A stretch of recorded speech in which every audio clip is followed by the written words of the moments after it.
Oh, my mom found the spider conch. Yay! See the eyes? So cute. Just looking at me.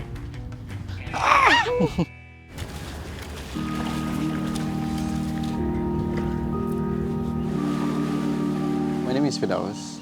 I'm a fourth generation Orang Laut descendant, and I grew up having to forage for food. What foraging means to me is that it is a very intimate session with my family. It's a very personal experience. At the sea, it's very intimate because you kind of need to know the space, and your senses are very heightened because it's just you, the quietness of nature, and also understanding that there might be some sea creatures lurking around you that might hurt you. Other than that, it's also coupled with all the pantang larangs, the rules from my grandparents. You know, you need to greet the space, greet the guardians of the space, make sure that you don't disturb them. If you feel anything that is wrong, leave, say sorry. No, it's very intuitive.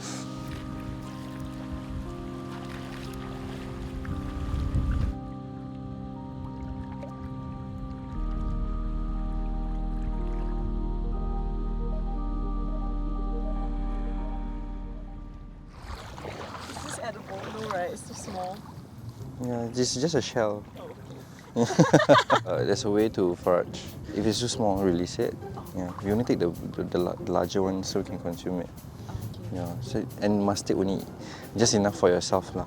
I think foraging comes with a set of rules, and the main one would be understanding the purpose and intent.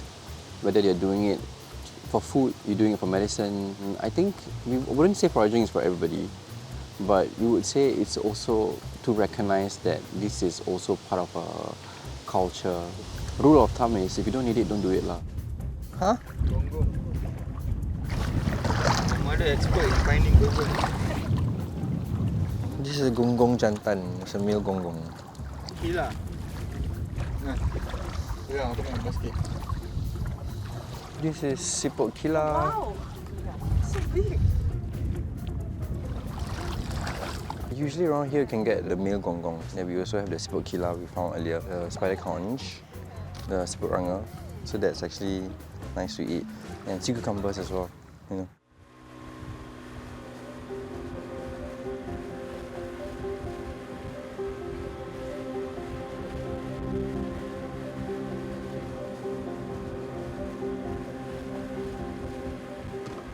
I started Orang Laut actually to share the narratives of Lost Macau because it's only known as a landfill. What we are trying to gather through Orang Laut SG is to gather more oral narratives. Tell the story of the Orang Pulau and Orang Laut communities through our lens. Okay, we're gonna find a remis. It looks like this.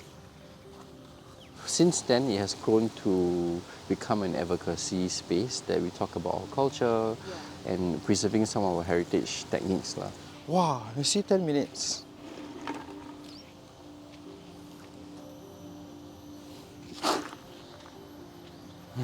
A couple of years ago, during COVID, there was an incident in Changi, right? They would gather anything they can find and put in a bucket. I think because of that also the government were alerted and I think they wanted to take action.